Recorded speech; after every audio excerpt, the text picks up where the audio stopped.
আসসালামু আলাইকুম ভিউয়ার্স, সবাই কেমন আছেন? চলে আসলাম আমার রান্নাঘরে। আজকে আমি তৈরি করব কাঁচা আমের ট্যাং। সেই জন্য নিয়ে নিলাম আমি কাঁচা আম। কাঁচা আমগুলোকে আমি ধুয়ে পরিষ্কার করে এবার ছিলে কেটে নিব। এই যে আমি মিশ্রি দিয়ে আমটাকে আর ফুড কালার দিয়ে ব্লেন্ডার করে নিয়েছি।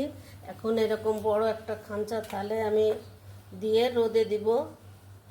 রোদে শুকিয়ে তারপরে আমি ফিরছি। আপনারা কে কোথাতে দেখছেন আমাকে অবশ্যই কমেন্ট করবেন, আপনাদের ধন্যবাদ দিতে পারবো। আমার পেজটাতে একটু লাইক ফলো দিয়ে আমাকে সাপোর্ট দিবেন, আমার চ্যানেলটাকে একটু সাবস্ক্রাইব করে এইভাবে পাশে থাকবেন।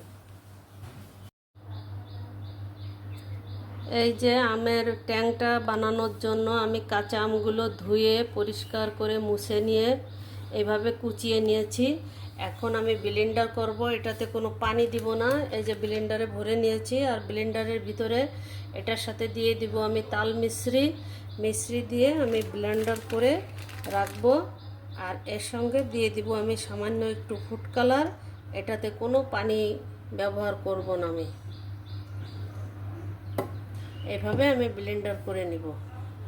কাঁচা আমের ট্যাং বানানোর জন্য আমি এই যে আমটাকে মিশ্রি দিয়ে ব্লেন্ডার করে শুকিয়ে এরকম হয়ে গেছে। এখন আমি আবার ব্লেন্ডার করে পাউডার তৈরি করে নিব। সেই জন্য নিয়ে নিলাম আমি ব্লেন্ডারের ছোট জারটা, তাহলে সুন্দর হবে। এখন আমি এটার মধ্যে দিয়ে দিচ্ছি গুঁড়া করার জন্য। আমি দিয়ে দিব 2 টেবিল চামচ চিনি। চিনিটাও পাউডার হয়ে যাবে, এটাও পাউডার হয়ে যাবে। এইভাবে এক এক করে আমি সব পাউডার তৈরি করে নিব। এই যে আমি ট্যাংটাকে গুঁড়ো করে নিয়েছি, এই দেখুন এখন কত সুন্দর মিহি হয়েছে। এই যে এখন আপনারা যে কোনো সময় ট্যাংকের মতন আপনারা পানির সাথে গুলিয়ে খেতে পারবেন সারা বছর। এই যে কোনো সমস্যা নাই। এই যে হয়ে গেল আমার ট্যাং, কাঁচা আমের ট্যাং। আপনাদের কেমন লাগলো অবশ্যই জানাবেন। আজকের মতো এই পর্যন্ত, ফিরবো অন্য কোনো রেসিপি নিয়ে। সবাই ভালো থাকেন, আল্লাহ হাফেজ।